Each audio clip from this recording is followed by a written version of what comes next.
Hey, I want to welcome you. It's Dave Dubé here. Super excited to be able to share this stuff with you. Now, if you're listening to this on iTunes or Stitcher somewhere as an audio, I want you to know that there's a video version of this, and it's either you can find it on YouTube or you can find it on my Facebook page. I want you to know that just in case you'd rather watch a video instead of listen to just the audio. Either way, it's Dave Dubé with OnlyOneYouNeed Radio. So excited to have you here with me today. In this episode, I want to share with you a story about personal motivation. And motivation in general is a very intriguing thing.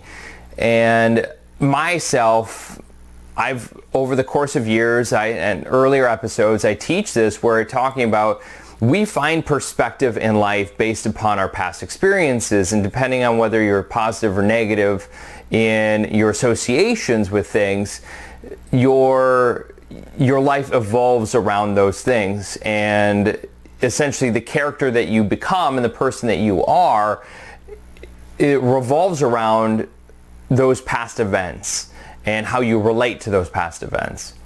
And for me personally, what I've gone through in my life has obviously shaped who I am, my life, and also added to the motivations to what I do.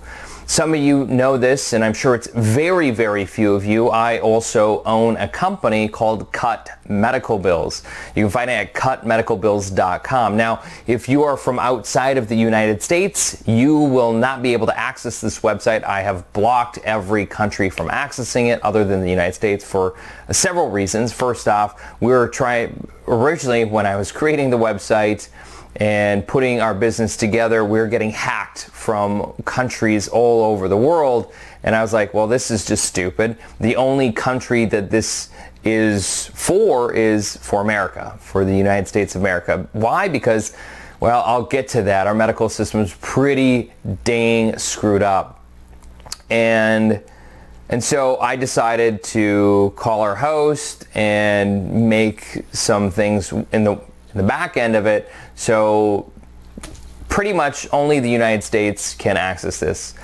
Now, I don't know if it's 100%, but when I was in Canada just 2 weeks ago, I tried logging into the back end of my website and I couldn't even get to my website. So there was proof that it was actually working outside of the United States as far as putting that together. But getting to the point, the point is motivation and having internal motivation and finding internal motivation. For me, this whole thing begins in 2009. And I remember I was laying in bed, dead to the world as far as the world's concerned. I was sleeping, and I heard my phone ring. You hear the light vibration, boop. And I pick up my phone, and I do the one-eye answer, and you've probably done this before, where you're just like, oh, hello. And I hear her on the other end, I hear David. And it's my mother, and I say, yes, Mother. She says 3 words that will forever change my life. And those 3 words are, I have cancer. Those are 3 words that no one should ever hear, and when you do hear them, they are life-altering. Now, from my house to my mother's house on a good day in traffic takes me roughly 8 to 10 minutes. And that morning, from no clothing to fully clothed and at her house took me all of 8 minutes. As soon as I got off the phone, I was out. And mind you, I did put clothes on. And I remember getting to my mom's house, but even on the way there, speeding there at the speed of light almost, I was shaking. I was terrified. I was scared out of my mind. And I wanted to know what's next, because in my fear, I knew that the only way to maybe get a hold of myself was to hopefully stop shaking and to find out what the next step is. And the next step was to go see my mother's doctor. And I remember this entire process. And so my mom told me, okay, well, we're going to see the doctor the next day. And so I picked her up in the morning. We went there. and found out what the next step was. For my mom, it was surgery, and then they had recommended, well, they're going to take some polyps out and test them to see if the cancer had spread. So I remember the surgery, like we went in the next week, I believe it was like Tuesday the next week, and they did surgery, got with my mom afterwards, met with the oncologist again, and they said, well, it's inconclusive. Like, we don't know if it had spread.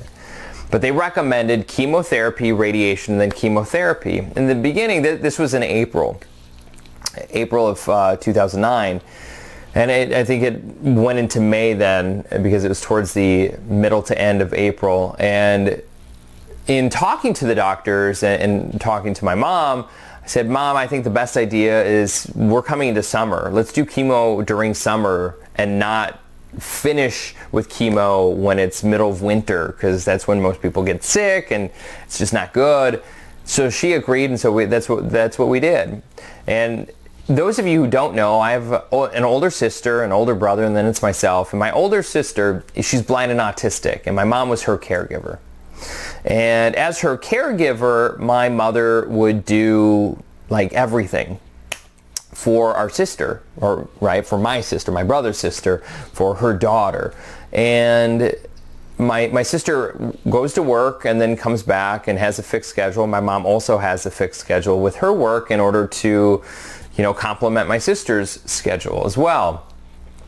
And I remember I took my mom to all her appointments, and when she couldn't work with my sister, take my sister to her doctor's appointments, things like that, that's what I had to do. I did those things. And for me, that was fine. I was okay with all of that. Finally, I remember November came around, and so my mom's towards the end of her treatments, and so it was Thanksgiving, and we celebrate more or less my mom's like coming through cancer and being nearly cancer-free. And it was a wonderful time. It was a time of more or less celebration, and then life went to normal, right? My mom finished her treatments and she went on to go back to work. And unbeknownst to me, I didn't find some information out that I wish I'd found out. My sister, my sister and I hang out fairly regularly. At least we did. It's funny.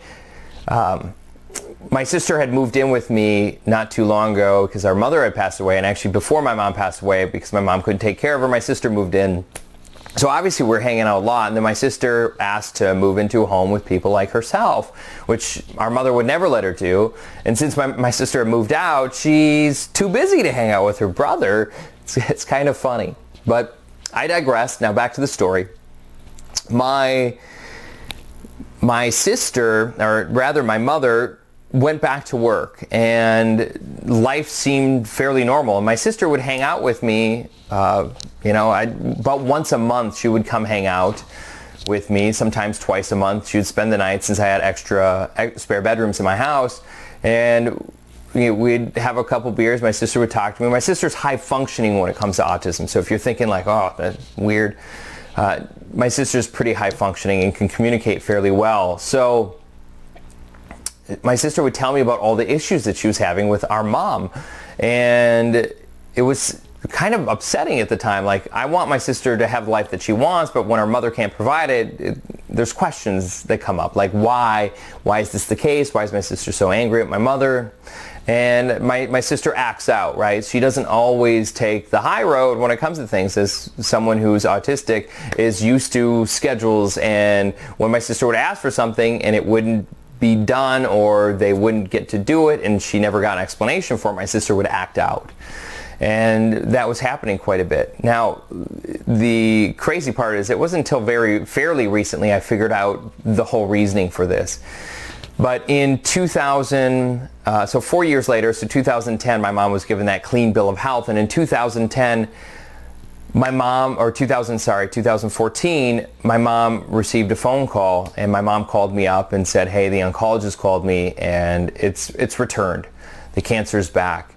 And I remember talking to my mom. She was so furious at this fact. My mom was so angry. I've never seen someone more angry in my entire life. She was angry and sad, all compound into one. And just tears streaming and anger, like she wanted to kill something or someone. And it was tough to watch and tough to see. And after calming my mom down, she explained to me the reason why. And the reason why was it took her 4 years, from 2010 until 2014. And the very month that she got diagnosed the second time was the very month she finished paying off her medical bills from the 4 years prior. You see, my mom was transparent with me with everything. I remember, with everything except one thing. And that one thing was this, her finances. She never shared this with me. I did not know that she had $14,000 in excess medical bills. And it took her 4 years and 1/4 roughly of her income every single month to pay off those medical bills. And it wasn't until recently that I realized why my mom and my sister were having so much issues. It literally comes down to that. My sister wanted things that my mom would normally provide her, but because the medical bills the amount of money she had to spill out to pay those medical bills each and every single month, changing and altering her life, she could not afford to do the things that her daughter, my sister, would normally do. And when my mom told me that she literally was spending that much money every single month to pay off these medical bills, and literally changing and altering how she spent her money, spending it and using credit cards, refinancing her mortgage, I didn't realize the amount of effort that went into doing all of this. And my mom blames a lot of the reason that she got cancer a second time for the stresses that she went through in order to pay off those medical bills in the first place. And it broke my heart. And thinking about it, it even breaks my heart that my mom and my sister's relationship was fairly broken, all because of the financial portion of these medical bills.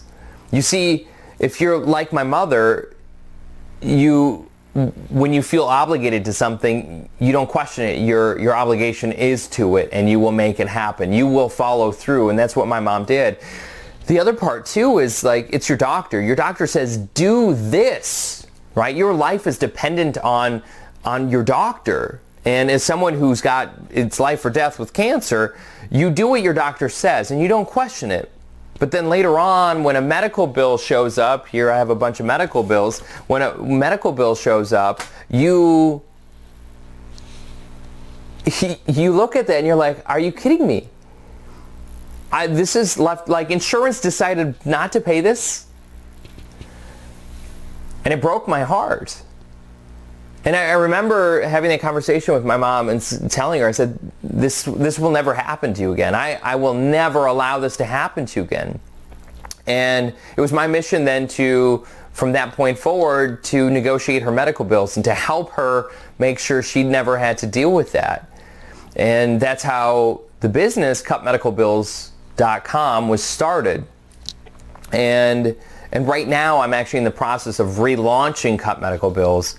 So if this is something you yourself or someone you know of is dealing with issues like this, whether it's chronic pain, whether it's a chronic illness or a disease that you have to constantly go in to get treatment for, this works for that. If you have cancer and you have excess medical bills because of that, this works for that. If you have dental issues, dental bills, this works for that. If you have cosmetic, this works across the board.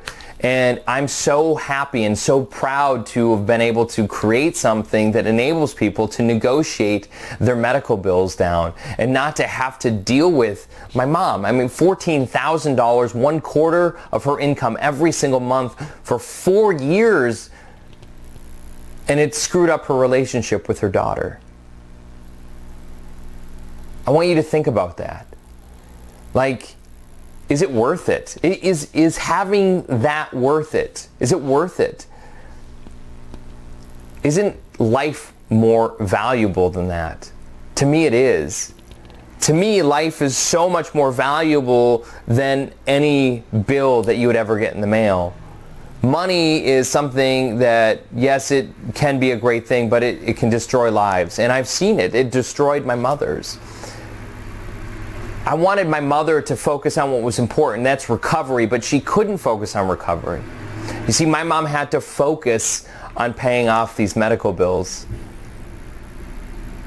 And it was a horrible thing to watch. My mom passed away on January 18th, 2017 from cancer. It was her third diagnosis, and there was nothing we could do. And it was a sad sight to see, seeing my mom literally be consumed by the cancer inside of her. Being there day in and day out at the hospital, watching her just literally slowly fade away. I remember being there the very last day. It was, my brother had called me. I was there in the morning and back home, and I was going to go the next day to see her. My brother had gone there in the evening because that's the only time he had, and he called me and said, the nurse says that we're not sure how long it's going to be, and it's probably not going to be that long. And so she could go tonight, she could go tomorrow morning, we don't know, but you might want to just come in. And so that's what I did. I grabbed my stuff, and actually my sister was at her respite home, a temporary home that she would frequent one week a month. And I called to get a hold of her. She wasn't available, so I went. And it's probably a good thing my sister wasn't there. It was a very hard sight to see. And I don't want that for anyone. Ever. And if money is an issue, and to me it's stupid. It's not worth it. So part of my motivation is my mom. And that's why I created Cut Medical Bills. So.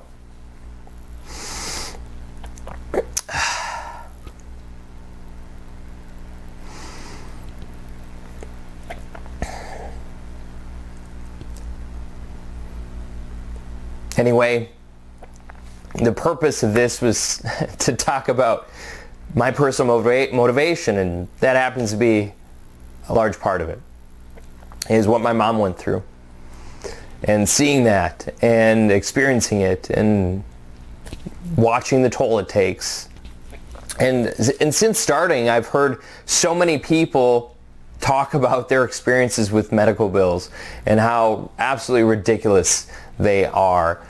If you are someone you know that's currently dealing with excess medical bills, have them go to CutMedicalBills.com and get on the waiting list. I will be launching or relaunching Cut Medical Bills very, very soon. And if you or someone you know is interested, please get on there. I, more than anything, want to help more people be able to negotiate their medical bills down. I did this and I still do this because of my mother and for my mom. I love her with all my heart. So, with that being said, it's time that you be the person you're meant to be. Believe in all that you're capable of and become more than you thought imaginable. I look forward to catching you on the next episode. Take care.